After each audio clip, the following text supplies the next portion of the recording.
Hello, everyone. Thank you for joining in today. Um, Sapna, if you can remove yeah, thank you. Okay, hello, everyone, and a very warm welcome to the India Conference at Harvard 2022. My name is Naman, and I am a Master's in Education student at Harvard University. And I will be your host for the wonderful session that we have planned for today. I'm joined by my panel colleagues Sapna and Nitin, who are also my fellow graduate students at Harvard. Our session for today is called Preschool to University, the role of NEP 2020 in transforming India. For those of you who are joining us for the first time, the India Conference at Harvard is co-hosted by both undergraduate and graduate students of Harvard University. We have a strong legacy of bringing together eminent leaders, distinguished thinkers, renowned experts, and practitioners across government, business, and civil society to enlighten and illuminate us regarding the most crucial matters and affairs facing India today. Before starting today's discussion, I would like to briefly go over some housekeeping items. We will kickstart the discussion with opening remarks from our respected panelists and moderator. Their conversation will go on for about 45 minutes, following which we will open the floor for audience Q&A. We value our audience engagement more than anything, and we hope that you will use this time to further probe the arguments made by our speakers. Please use the Q&A function you see on your screen to post your questions. You will have the opportunity to upvote questions as well, and we encourage you to utilize this function if you start your question. Upvoted questions will appear at the top of the pile and will be presented to the panelists by the moderator. We respect and acknowledge the fact that there will definitely be differences in perspectives, but we humbly request our participants to kindly keep the comments and questions respectful and civil, such that we can all learn and grow from each other's ideas. We also request you to please tag us and use the hashtag ICH2022 to tweet and share your favorite quotes, insights, and moments from the panel. Now, without much further ado, I would like to introduce our panelists for the day. First of all, I would like to invite Professor M.K. Sridhar. Professor Sridhar is the president of Center for Educational and Social Studies, executive committee member of Central University of Kerala, and the National Assessment and Accreditation Council. And he's also a member of the University Grants Commission, UGC. Professor Sridhar has also been a member of the Central Advisory Board of Education, All India Board of Management Studies, All India Council for Technical Education, and the Executive Council of Central University of Gujarat. Professor Sridhar was nominated by the Ministry of Education as a member of a committee for drafting the National Education Policy 2020 under the chairmanship of Dr. K. Kasturi Ranjan. Our second speaker today is Dr. Tara Beteille. Dr. Beteille is currently the Human Development Program Leader for Cambodia, Laos, and Myanmar, and Senior Economist for the World Bank's East Asia and Pacific region. She has also served as the Global Lead for the World Bank's Teachers Thematic Group and South Asia and Caribbean Education Units of World Bank. She holds a PhD in the Economics of Education from Stanford University. Our third speaker for today is Dr. John Kurrien. Dr. Kurrien is the Director Emeritus at the Center for Learning Resources. He has worked for many decades on the development and education of disadvantaged rural and urban children and youth in India, and was a member of the education faculty of the Tata Institute of Social Sciences, Mumbai. Dr. Kurrien holds a PhD from the Department of Education Policy Studies, University of Wisconsin. Our fourth speaker for today is Mr. Pranav Kothari, who's also the moderator for the panel today. Mr. Kothari is the Chief Executive Officer at Educational Initiatives.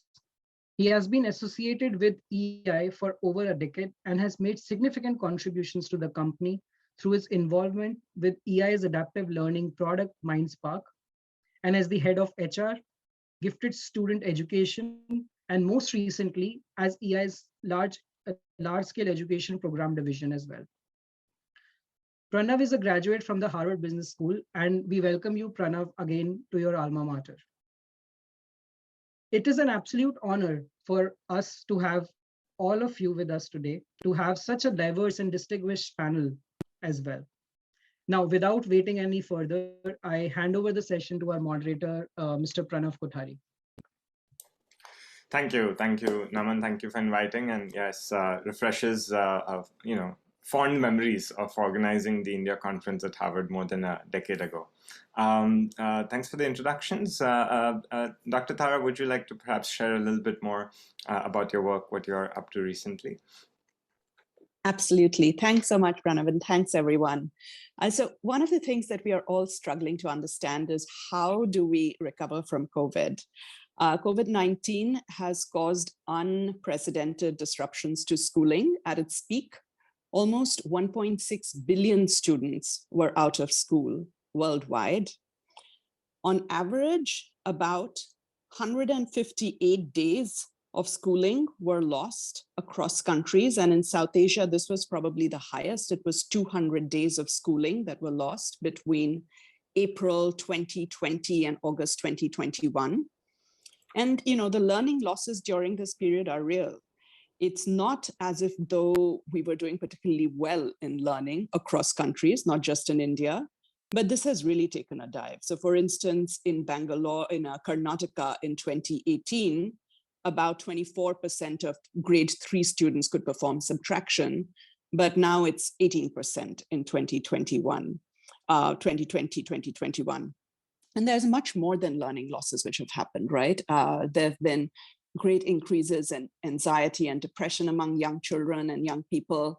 There's expected to be almost 24 million children will drop out of school. Nearly 9 million will be pushed into child labor. So this is a very, very damaging shock to all education systems. And now is about the time when we need to think about how to move forward. And in that context, the national education policy, even though it was formulated before the pandemic, everything that it says is relevant for the pandemic too, just that the urgency has increased. And there are a few other things that we really need to do now. One is what we're advising countries is that they must have a clear sense of how much learning has been lost and in which content areas. The second is that they do need to have learning recovery plans. So for India, states need to begin to think seriously about learning recovery plans. And the third is to use evidence to guide what should be done. And 3 areas of focus which we expect would help school systems recover. One would be to consolidate the curriculum. The curriculum in all countries, not just in India, not just in our states, is really just too vast. And this needs to be made more efficient and rational. The second is to support teachers to be effective. And the third is to lengthen the school day for the immediate future. So that is it from me, Pranav, to start off with. Thanks. Thank you. Very lucid. Dr. Kurrien, would you like to share some of your opening remarks? You're on mute, Dr. Kurrien.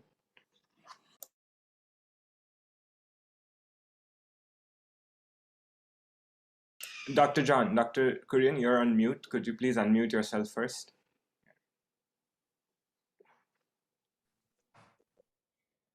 Right, can you hear me now? Yes, this is better. Drafting and implementing a national education policy is difficult in any country, but especially so in India, which has thousands of languages, religions, subsets, the usual rural-urban divide, wide disparities in wealth. But on top of it, one must never forget that India has the second largest population in the world, and its school-going age and college-going age population is 415 million. And that is larger than the combined population of the United States and Canada. So when we talk about education policy, we have to think in these terms. The second thing is that 94% of India's population, according to the World Bank in 2020, is in the global low-income tier, and 6% is middle class and wealthier. But each of these broad groups of India, in India, send their children to two distinctly different types of schools.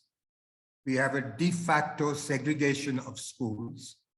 At one level, we have a small minority of high fee charging unaided English medium schools to which the children of that 6%, but in India that 6% amounts to 64 million people, send their children to these high fee charging unaided schools. And educational policy does no national education policy really has they're rarely affected by national education policy. The remaining 1,300 million, the low income and poor and low income, send their children to mainly government regional medium schools, and to a slighter extent, the new breed of schools called low budget private unaided schools, which are also often in English medium. Now, the children who attend these government schools are in these government schools, they get free education, midday meals, scholarships, learning materials, which is what enables them to access these schools and enables them to. However, the quality of learning, unlike the quality of learning in those free things, is extremely poor, and there is very little, unlike the high fee charging unaided schools. Parents have very limited social and cultural capital to support their children in these schools. So the quality of learning in these government schools is extremely poor. Most students drop out before or after class 8. And even those who complete class 10 have very limited functional literacy and numeracy skills. So one of the most important goals of the 2020 NEP is to provide 15 years of quality education for all. And I'm very glad to say the NEP, 2020 NEP, correctly understand that this goal can never be implemented unless you can provide 15 years of quality education for the poor and low-income children who mostly attend government schools. And so any evaluation of NEP must see to what extent are the strategies and provisions articulated in the 2020 education policy document, to what extent does it promote or to what extent does it hinder the achievement of quality access, retention of quality education for 15 years in the coming decades. And we must not underestimate the challenge. We are talking 290 million children in the school-going age group. Right. Yes, thank you, Dr. Kurrien. The size of the problem is very large, and as Dr. Tar also reminded us that we were behind before the pandemic, and we are even more further behind now. Dr. Sridhar, you were part of the a group that was writing the NEP. Would love to hear your thoughts on this. Yeah. Very nice to meet all of you, colleagues in the panel, etc. Let me take two very important points that Tara talked about, the learning component, and Dr. John talked about the diversity part, the challenge component. Let me tell you, I think very, very important is to understand the journey of the policy also. If you have to really understand how it is going to happen. See, let me tell you, it has taken 66 months, 1,980 days, 47,525 hours to come up with a policy. And you may really understand there is a qualitative and quantitative dimension.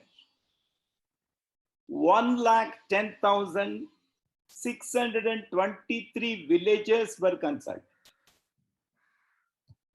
And something like 1,79,485 suggestions were received. formally, even after announcing the draft policy. So a lot of effort has gone into the policy level part. What I would like to say is, it is a bottom-up approach of consultation, and that is the result of it. Second thing, what I also would like to say is, the policy not only just addresses school education, it addresses higher education also. Because there was a reference to learning and there was a reference to diversity of schools, etc. But it addresses higher education. And it is not just that, it addresses Indian culture, arts. There is a financing issue, there is a vocational, there is a professional, adult education. All these dimensions are covered. Technology also. What I would like to leave for our analysis or discussion is, one is the process of coming out with the policy is one thing. And I personally feel the process has a lot of relevance for implementation of the policy.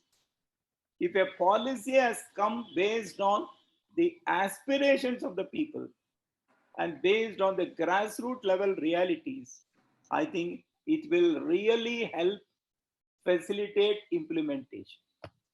And when it comes to implementation, there is a state actor, there is a non-state actor. Both are very, very critical.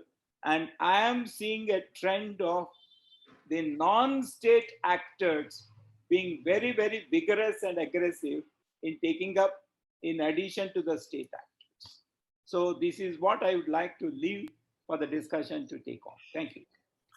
Thank you, Dr. Sridhar. Who are these non-state actors that you are referring to, and what are your expectations of them? If they are in the audience, what would you like them to do? Yeah, I think many of them, when I say non-state actors, it's all those who are not part and parcel of the formal system of the government, whether it is government at the Delhi or state capitals or local. This is what I call as state actors, or sorry, non-state actors. And they include any number of universities, institutions, teachers, students, civil society organizations, and even general public. So this is what I call as non-state actors. Great. So everybody in the audience, this is your call to action. You don't have to be in the government to help improve the education system in India. Wherever you are, you've heard it from a very senior person who's very close to the government that you can play a role, and the government is supportive of that. Dr. Thera, you have been working with the Indian government, through the World Bank. A lot of your work has been on teachers and the upskilling of teachers. How has the NEP catalyzed your work? How does the NEP, help teachers achieve their intent? Thanks, Pranav, for that question. So NEP touches all the right things that we would want to see in teacher policy. It talks about improving teacher recruitment and deployment. This is a huge challenge across several of our states. It talks about rationalizing the process of predicting how many teachers, teacher forecasting process. It talks about continuous professional development. It talks about improving the working conditions of teachers as well as career progression structures. So I'd say these are the main kinds of things that you want to look at with teachers. But there is obviously a big gap between policy and practice, especially in a country like India, where much of the practice depends on how states interpret a national policy. And let me point out three things here. The first is there is this gap between policy and practice purely due to technical reasons. So the NEP talks about teachers receiving 50 hours of continuous professional development. Now, this is for states to interpret how they do that. How do they implement that? If they do the same business as usual approach, then not much will happen. What we know, for instance, now about continuous professional development are four things. One is it cannot be a one-size-fits-all model. It has to be tailored to the needs of specific teachers. The second is it cannot be so theoretical. There have to be practical components to it. The third is it can't be general. It needs to be focused on a specific topic. And the fourth is that it cannot be a one shot or 50 hours in a 1 week or 2 week training program. It has to be continuous. There has to be follow-up, and this has to be done well. Now, do we have the capacity, the technical capacity to give our teachers this kind of support? And my sense is that we don't really in several states have that capacity yet. Another thing that the NEP, for instance, talks about is that teachers should be able to choose the kind of training they want. Now, that's well said and done, but what are the choices that they have? And it's not necessarily clear what doing that kind of training will get for them. So that's the technical challenge. The second challenge is, of course, the political challenge. And this comes in again, it's very difficult for a central policy to go into state politics and, teacher recruitment and teacher deployment. These are very politicized issues in several states. There's a very nice documentation of this in a report written by Bimla Ramchandran and colleagues. It's called Getting the Right Teachers into the Right Schools. And she really documents how difficult this whole process is in specific states, but not in all. Some states have been able to do it very well. Karnataka, for instance, where Professor Sridhar is, it did overcome and surmount huge political challenges to be able to streamline its teacher deployment process. So there are definitely examples of how this works, but it's a challenge nevertheless. The other challenge is with teacher pre-service education. Now Professor Sridhar mentioned non-state players, and we know that this is one area, teacher preparation colleges, which is full of diploma mills. Many of these are controlled politically, and it's been very difficult to clean this act up, this space up, to be able to provide high quality guidance to teachers. A previous former bureaucrat, I think most of us know about him, Mr. Santosh Mathew. He really tried to take this on, but it was very difficult to get quality or get this kind of thing addressed. So there are two challenges here then, right? There's the governance challenge and there's also the financing challenge.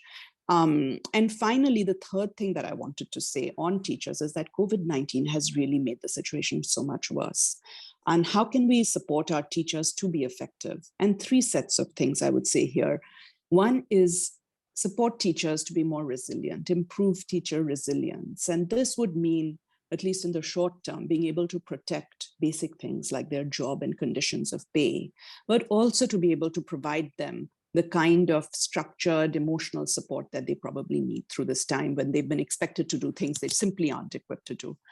The second is to support them instructionally. So as schools begin to open up, they will have to deal with students at varying levels of learning, and they, again, simply don't know what to do and how to prevent dropouts. So to be able to provide them that kind of guidance. And the third is to support them technologically. We've expected them to use technology, but many don't have technology, and many aren't comfortable with that. And that's something we need to change. Thanks, Pranav. Thank you, Dr. Dhar.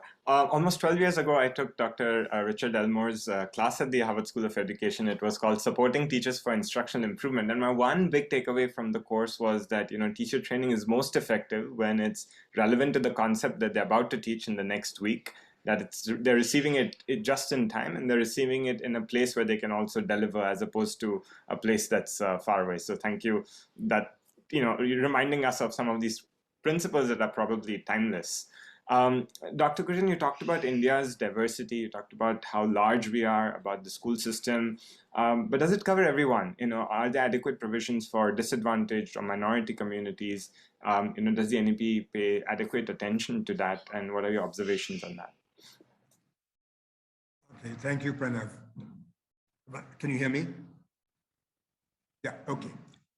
I will continue with my initial remarks and focus specifically on providing 15 years of quality school education for India's disadvantage. And I will focus, as you requested, on what are the significant provisions in the 2020 NEP, and as importantly, what are the significant omissions. I would say that the most important positive step in the 2020 National Education Policy is the focus on the first 5 years of education, 3 years of pre-primary and 2 or 3 years of primary, with a specific focus on literacy and numeracy skills. Both the research in India and abroad over the last 3 decades have established that if you don't provide for especially disadvantaged children If they don't acquire basic literacy and numeracy skills by the end of class 3, they may probably never acquire it at all later on.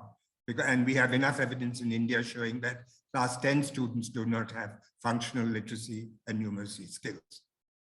The second issue is the language issue in school education. Nearly all disadvantaged children in our country learn English as a second language in regional medium schools, all right? And it's taught from primary level onward. The NEP correctly recommends that the use of mother tongue and regional languages as far as possible in school education. I think that's a very appropriate recommendation. However, the elephant in the room in the national education policy, and a significant omission in it, is looking at English as a second language in regional medium schools, where the standards are extremely low, all right? And basically that flows from the fact that teachers themselves do not know English or how to teach it. Now, this is simply not been addressed as an issue in the NEP. Finally, the third issue is the right to education issue.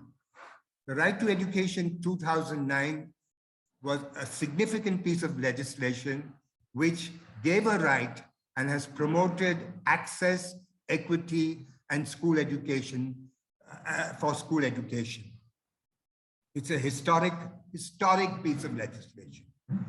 What the National Education Policy has done in one of its major recommendations, as far as that is concerned, was to say that we should have flexibility and we should have alternative models of education from pathshalas, madrasas, and even homeschooling. Now, the problem with this kind of flexibility is that if you know anything about Indian education, is if you went back to prior to the NEP, we had something called non-formal education, which was very flexible part-time education. What it actually meant in reality was that children were taught in cramped rooms, you could hardly call them a school, taught by poorly paid teachers for and the hours of instruction were fairly flexible, taught without drinking water or toilets, and with very limited equipment. So the issue is that when you dilute an act which sets down some very minimum norms as to what a school should be, what kind of materials should be provided, and you do not provide what at least a basic understanding of what teachers qualifications should be, and say local conditions can decide these matters, we will be regressing extremely fast to a and so we need to be very careful about all these three issues that I have talked about if we are serious about the provision of quality education for all and specifically our disadvantaged children. Thank you. Thank you, Dr. Kurrien, for reminding us that policies have to be inclusive, but they also have to be enforced with some criteria to be able to bring a level of standardization on some of these pieces. Dr. Sridhar, there is a lot of emphasis in the NEP about research in education, right? And there's also, generally we are struggling. We're living in a very world where employers are hungry for talent. They're looking for people, but we also have 30% of youth that is unemployed or not finding meaningful jobs, right? So how does the NEP tackle both sort of improving the quality of education, building the capacity that Dr. Tara and Dr. John recommended, ultimately to provide meaningful, employment, life outcomes for children? I know it's a broad question, but the title of the session is From Pre-K to University. So if you can help us with that. Before I take your direct question, let me respond in a very brief way to a couple of points that my fellow panelists raised. One is with regard to teachers. There is a very important element of the policy which we have to consider. 15 years of schooling is classified into 4 stages. 5 plus 3 plus 3 plus 4.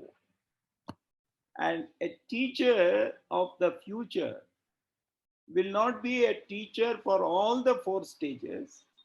It will be very specific to the stage. This is primarily to strengthen the pre-service education.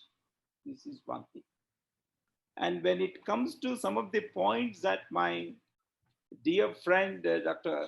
John has raised, with regard to the kind of issues, etc. Let me only make a small point, a submission. The policy part is over. And with a lot of consultation, the policy is being frozen. I think it is now time for implementation. I think if we can work more and more on whatever the good things that you see, if we can focus more and more on implementation, both by state actors and non-state actors, it will be fantastic. Coming to your point of research, see, one thing what we realized by going through the policies, there is nothing, as significant to develop that research culture in higher educational institutions. No doubt there is a PhD program, there is a research project and all that. But how do you develop that research culture? So therefore, the policy came out with National Research Foundation, which was also announced by the finance minister in the last budget. And that National Research Foundation is going to be a non-state autonomous body, primarily to promote research culture. And there are any number of areas that we have said, and it is not just in one division or another division. It will be on all disciplinary areas on one hand, and also various other issues. For example, technology is emerging, but you require tremendous research in technology. There is an Indian rootedness that the policy talks about. So then you require that modernity as well as that Indian rootedness. How do you get along? So like that, lot of areas are there. And the National Research Foundation is primarily expected to address these. Coming to the kind of the graduates that are coming out, when it comes to the question of graduates, one significant part of the policy all these years is centralized policy and uniformity. These were the two disadvantages. You have rigidity, you have centralization, and you have uniformity. So the policy is now trying to address this particular issue by giving that entire flexibility, whether at school level or higher education on one hand, and it will have complete decentralization and autonomy to the institution. What I feel, Pranav, in the days to come, if these things take shape, I think your issue of productivity of graduates as well as employability, and more than anything else, meaningfulness of graduates will also increase in the days to come. This is what my take on. Right. I like your emphasis, Dr. Sridhar, on implementation, right? I mean, there's only so much a policy will do, I think, and people can do more than what the policy says, right? So I think that is there. But Dr. Kurrien, easier said than done. What are the implementation challenges that you see, and where are bottlenecks, and how can we get a constructive discussion on this with Dr. Sridhar's emphasis on implementation? I take the Dr. Sridhar's emphasis on implementation, and we'll have not only the immediate future and the long-term future to do this implementation. And so we'll have lots of time to do it, but I think we have to be very clear on what do we want to implement. And on this, I think I will expand on what Tara talked about earlier, because I think this is a very difficult time India is facing. We are going to start implementing an educational policy in the most difficult time, which is 2 years after the schools have been closed, and where I think there's only time for people to reflect on what a policy should be. So I think we need to understand what the impact of the pandemic would be. First and foremost, it has had a profoundly negative impact on the education of disadvantaged children. Let me say that the ones who suffer most in our country are children from poor and low income, rural and urban slums, except the saying, rather than the middle class and wealthier, partly because a lot of these poor children will not return to school for a variety of reasons. They will be helping their parents at home, or they will be working outside. And this will be particularly a matter for girls, and we have enough documentary evidence showing gender-based violence, child marriage, and early pregnancy. This is a very important issue which we did not have to face earlier on. The second issue is there's going to be a further deterioration on the existing poor standards of learning. Already the work is documented along that line, and we should remember that during these 2 years, many poor students were not exposed to any form of online education, and many of them have no internet connection or no computer or very limited internet connection. This is not the case with middle class and rich children. This is the case with poor. And a very important dimension, which we forget when we discuss children not returning to school, and poor deterioration of poor standards, is the psychological impact on children. We must remember that a lot of these children have experienced trauma associated with isolation, destitution, and the death of parents, relatives, or friends. These are very unusual times for which we really have to, and we really will have to confront this. And so the issue is, what can we do to implement, to confront this, because these will require, and it's not an overnight thing, it will take a number of years to actually get back to some, let me say, some form of normality, all right? Now, for all of this, we require money. And the NEP rightly has pointed out that we need to reach 6% of GDP and 20% of all public expenditure over a 10-year period. The 6% GDP, let me say, is a very old recommendation, and it goes back to, I think, the Kothari Education Commission, 64, 66 education, which is about 50 years old, and we have never come close to it. The problem right now is that both immediately, because of the pandemic, the center and state finances are already stressed. So it is, for the immediate future, the outlook as far as financing all of this is very limited. Let me say, very stressed. Therefore, we need, as Dr. Sridhar said, we need both state actors and non-state actors, members from civil society groups, people like you, myself, and all the students at Harvard, and Professor Sridhar included, who will be part of the non-state actors or the civil society groups.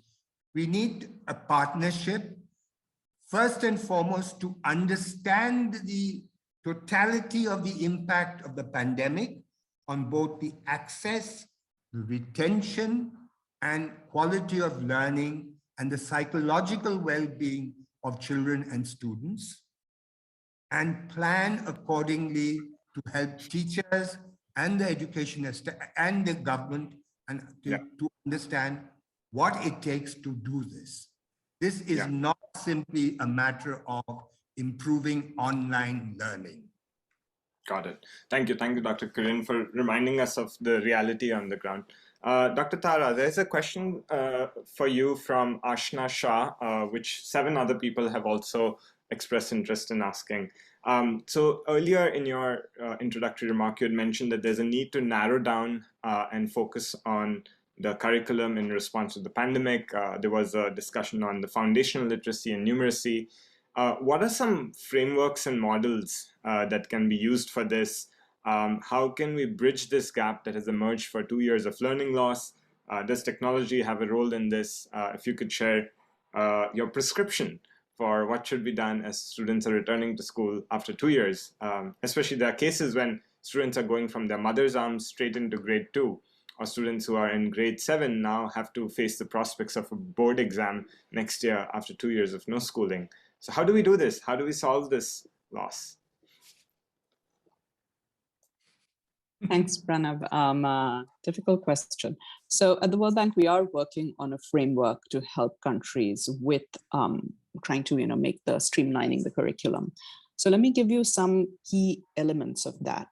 One is to very clearly, one is actually to begin by having a team in each country or state, as the case may be, that focuses just on this issue. And that is able to also understand that there will be a lot of resistance to dropping some parts of the curriculum, but to have a very clear understanding of what are the absolute non-negotiables. The second is to think through content progressions in a multi-year framework. So how does the content progress? What are the different elements of the curriculum? And then from there to be able to take away pieces that can wait. The third is to have, again, a very clear idea of what are the skills that are absolute foundational skills that are needed for further learning. So for instance, you can't do division if you don't know subtraction. So subtraction would be considered this kind of foundational skill. Then what are the kinds of skills that are useful across different subject areas? So being able to read informational text, graphs, for instance, getting a sense of data, those are useful cross-disciplinary skills. Then the third are what are the skills and knowledges that are most critical and crucial for students' daily life? So again, reading comprehension, mathematics, critical thinking. And then, so the question is then what is not so important, or what can one begin to think of doing differently or can wait for some time? And here there are things, art, music, history. Some people will say that, no, those are essential. And in many ways, I have a 9-year-old and I feel that, no, he has to learn these. But can they wait? Yes, they can. They don't have to necessarily go in a particular sequence in the same way that basic numeracy and literacy have to. Then one thing that we feel is absolutely crucial at this stage to have in curriculums is a component on socio-emotional learning. Dr. Kurrien really brought out how difficult this period has been and how much support we need to make sure students feel safe inside classrooms. Schools have to be a safe, happy place. And how can teachers do that? So these are the elements that I think would have to be considered as we consolidate the curriculum. Now, coming to your question on technology, Pranav, this is a tough one. And to be very honest, I'm going to lay out a few things that I preface my answer with a few points. One is that in our understanding of experiences worldwide at the World Bank, technology is not going to be the solution to the learning crisis, but it's going to help address specific micro problems really well. But for that to happen, it has to be supported. If you use technology, then you also have to be able to make sure that it's being updated, maintained, that all the support that teachers or students need are in place. And before even getting to that point, the technology has to be tested, right? We have to make sure it works. We have to make sure that it's used. You can't just have it all locked up in cupboards, the standard story that we hear. And then we also have to make sure that there's at least some evidence that it improves learning, right? And again, with technology, we want to make sure that there's teacher buy-in. Now, what examples do we have of technology helping improve student learning? And I'm going to draw upon other country experiences here. There's pretty strong evidence now in terms of coaching, teacher coaching and technology, virtual coaching. So of course, our best solution might be to have a coach come into the classroom, observe a teacher and provide strong, good feedback on a regular basis. But this isn't realistic, especially in a country as large and diverse as India. What we've seen in experiment in South Africa was that they compared a teacher who would be a coach who would be providing teachers with feedback a couple of times every semester, and a virtual coach who would do it every week. And it turns out that the results in student learning were the same for both in the first 2 years of the program. But over time, the in-person was somewhat better than the virtual, but both together were obviously much better than no coaching. And generally teachers have no coaching, right? So virtual, do we compare it with in-person, which is almost impossible, or do we compare it with no coaching? And there we do see virtual improves. But the long and the short message from here was that a blended model where you have some in-person and some virtual can actually produce quite strong results. So that's somewhere where we've seen technology work. Then there's other places, for instance, in teacher groups that have been formed where technology can work well. And we have examples of that from Kenya and other places. So that's it from me on technology. I did want to mention that for South Asia, we put together our regional flagship report called Ready to Learn. And that has a lot of examples where we found technology working usefully in South Asia, but they're across the stream. It's not necessarily in the classroom. It's even for making things like teacher deployment work better. Thank you, Dr. Tara. The next question that has been most upvoted is from Vaibhav, which talks about the role that policymakers envision for technology to play in implementation of NEP. And with 5G not too far away, isn't it time to make education open, free, available to all age groups at their convenience and choice? I'm going to actually pull the moderator card now and try to answer this question because it's very near and dear to me. I've been working on this for the last 10 years. So I think in addition to the technology helping teachers, as Dr. Tara described, I think technology can tremendously improve student learning outcomes. And over the last 10 years, as I've seen multiple technologies, been part of RCTs that are done by JPAL, read a lot of literature, I feel technology can help students learning under 5 conditions. One is that technology is adaptive. We know that there is a lot of learning loss. We know that even with homogeneous socioeconomic variables, student learnings are very heterogeneous. Every child has a different learning style, speed, even twins, right? So any technology that can adapt to a child's current knowledge state and help them learn forward is more effective. The second is based on pedagogy research. We find that a lot of technology is simply a digitization of the curriculum. But when you get into what did the student answer, what misconception does the child have, what are potential ways to remediate it, once that research is done and then used to build the learning software, I think the chances of it making an impact is much higher. And the third criteria would be contextualized. So, we have made MindSpark in 9 Indian languages, and we find that you have to have the ability for a child to learn in a familiar language of instruction, along with English as an additional subject, given sort of the need in the marketplace. But having an English-only program hasn't found traction because students are not able to relate to many of these pieces. Third is, what is the data that is being generated and how is it used to improve, make a much better improved version? And finally, what is the evaluations that are being done to point out what are the gaps in the learning software and how can it be improved? So adaptive, based on research, contextualized, data-driven improvements and periodic evaluations done. I think when all 5 of these happen, I think learning software can improve education. Now, frankly speaking, we don't need to wait for 5G. I think 4G is good enough for most of this. And whether it's free, whether it's freemium, whether it's a small fee like 50 rupees a month, I think there are multiple business models with each pros and cons. So that is there. But let me broaden out the question of technology used for implementation. Dr. Sridhar, any thoughts on that? What were the discussions, recommendations that came in as you were thinking about this? Sorry, Pranav, can you come again? So I missed Sure. that. Any thoughts on technology in education, in implementation, achieving the goals that NEP has laid out? What would you say? in fact, couple of things. One is, on one hand, there is a learning loss and other challenges that Dr. Tara and Dr. John talked about. I think there is a technology component there. And in the long run also, there is a technology component. Let me only respond in very briefly. When the learning loss was there is a tremendous learning loss. No doubt there is a huge transition to technology in the recent years.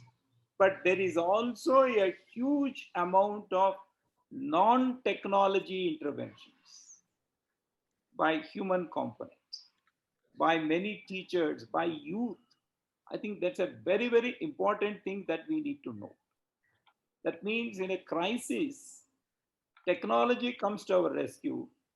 But in addition, there is a non-technology interventions also coming to our rescue. I think that is one point I just wanted to share. Coming to the long-term technology kind of interventions, the policy has devoted one entire chapter on this. There are 2-3 things that we need to keep. In fact, a lot of implementation related initiatives have already started.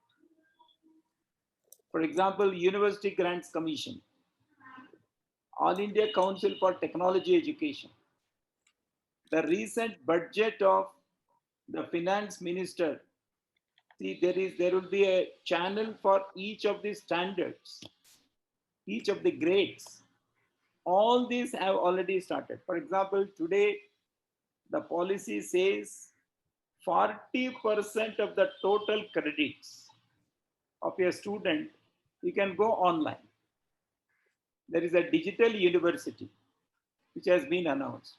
So all these are initiatives, but at the same time, let me tell you, the policy has provided for a very, very important component, National Educational Technology Forum, to be started, to be constituted, which will take a call from time to time what kind of technology interventions are needed.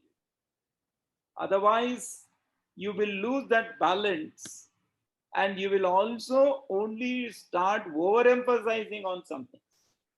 There is a social impact, there is a psychological impact, there are a lot of other issues that will come. For example, the divides that Dr.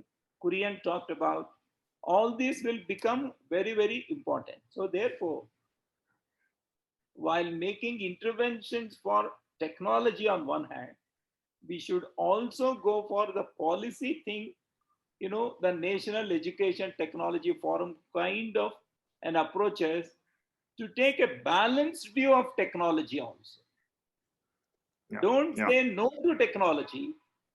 Don't say no to technology, but don't say yes to everything of technology. Because it is the society, student, learning is more important as an end goal, is what I think. Okay, thank you. Thank you for suggesting to take the middle path. So what we'll do, Dr. Kurrien, I see your hand. You can go first, but perhaps after that we just have like a what next statement, right? I mean, so a last round, Dr. Kurrien, then Dr. Tara, then Dr. Sridhar. Perhaps reflect on anything that has been said, but literally for the audience, what are you recommending them to do next? So that this isn't a discussion, but it's a path towards implementation. 2 minutes from each of you, starting with Dr. Kurrien. Yeah. I want to take off from where Dr. Sridhar said, don't say no to technology, all right? But don't say yes to all technology. I think that is an important thing. But to say yes to it, I think we are in a very right moment, all right? Because we've had 2 years of a lot of technology, educational technology, which has been online and which has been beamed to millions of children, both disadvantaged and middle class and wealthier children. Okay, so while I acknowledge there's a divide, we still there's a great need to do some research as to see what has been effective, right? You see, I mean, up to now, there are all kinds of claims to that extent, but we need to be very clear, at least, for instance, Disha, which is the platform for regional medium schools and government schools. Now, how effective has this been? Which are the programs which are good? Which are the programs which should be discarded? All right, etc. So, I mean, we have a base on which we can make some decisions on, and to learn from, as Dr. Beteille said, you know, there are other countries which have done some research in this area, and we should take a look at what has been done and see what kinds of stuff applies to India. And a very quick question on this functional, on the FLN stage, the first 5-year stage in India, where there's an emphasis on literacy and numeracy and 3 years of pre-primary education. I should let the audience know that there is a lot of work which has already started. And I must say that the national education policy has been very important in kickstarting an existing interest, but catalyzing this interest. And there's a lot of discussion on what should be done in those first 5 years. And so I would say that we need both. We need very researchive implementation, surely, but based on research, on the effectiveness on research, on technology, on learning. Yes. Yes, absolutely. I think technology has a lot of potential and a lot of promise, but periodic evaluations of any interventions is a must to inform version 2 of the technology when it's deployed next. And there are multiple ways, whether it's the RCTs, there are also other forms of qualitative and quantitative ways to measure the impact on student learning. Dr. Tara, over to you. Thanks, Pranav. I want to begin by just responding to something that Professor Sridhar said, and this is based on my experience when we were leading a project in engineering education, which was pan-India. It was across all the states. One of our goals was to be able to equip affiliating technical universities with enough facilities for research for whoever wanted to use them. It could be a public college or it could be a private college. And then we found that these weren't really being used. And then we went to these colleges and they said that, look, in our state, we have 40% faculty vacancy rates. There are no teachers in my college, so I have to do double duty. And where's the time to go and do research? I'm working round the clock because we don't have enough teachers. And I think if we think about research, we also have to think about the fact that if colleges don't have enough teachers to do their teaching job, then they're not going to really do their research job. And that's true for even if one progresses beyond the college level. So that's something I wanted to point out, that it's quite important. And there are crazy faculty vacancy rates, especially in our engineering colleges. 40% is probably an underestimate. Now, as a takeaway message, I think we really do have a good policy in the new national education policy to be able to start off. And there are 3 things that I want to say here. One is that it hits it right by saying start early. Its focus on early childhood education is so important. So start early. The second thing that I would say is that align the entire education system towards learning. And how would you do this? The first is to bring all students into schools. The second is to measure learning at multiple points. And this doesn't have to be threatening formats of measurement like in examinations, but we need to know where students are if we want to be able to help them. The third is to be able to improve implementation capacity across the system and reduce coordination failures. And then next is to build in some accountability. So this is the second part. The first was start early. The second is align. And the third is what we call WIN, women, ICT, and non-state players. There's a tremendous role in early childhood education to be able to tackle not just women's employment issues, because we could bring in more women into the labor force to just be there, train them, and help with students. We also help women work when we can take children into safe preschools, right? The second is on ICT. I'm sorry if I came across as a little negative, by the way. That wasn't my intention. My intention was to say exactly what Professor Sridhar and Dr. Kurrien said, which is there's a lot of scope, but let's work with it where it works. And MindSpark is a very good example of where it has worked. And the third is non-state players. We can't, we do have low-cost budget schools, private schools. We have a lot of pretty low-quality private colleges. We also have low-quality public schools and public colleges. But we have to make these work because ultimately we are focusing on educating children. So to be able to bring out the best in these. So start early, align, and what I say, win. My last point is about the evidence that base that Dr. Kurrien was talking about. Our flagship for South Asia does put this together across the board. So for early childhood education, for schools, teachers, or school principals, skills, vocational education, and tertiary education. And it focuses on South Asia. And there are examples across the world too, but it's a useful read. Thanks. Thank you. Thank you, Dr. Sridhar. See, my takeaway, one, we need to go in all out for implementation. It has become a people's policy because of the widespread consultation. And if it has to be implemented effectively, more than state actors, I expect more from non-state actors. This spirit is evident from a poem written by Nobel laureate Rabindranath Tagore. He writes in his poem once, the sun god wants to apply for casual leave. And he appeals, say, I want to go on leave for a day. Who will perform my role in my absence? There is silence everywhere. There is a very small lamp from somewhere. It is shouting, I will, I will, I will.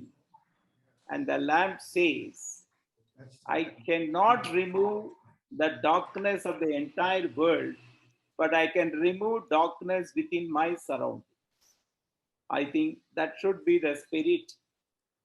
Friends, my only appeal is we can always keep on criticizing, finding fault.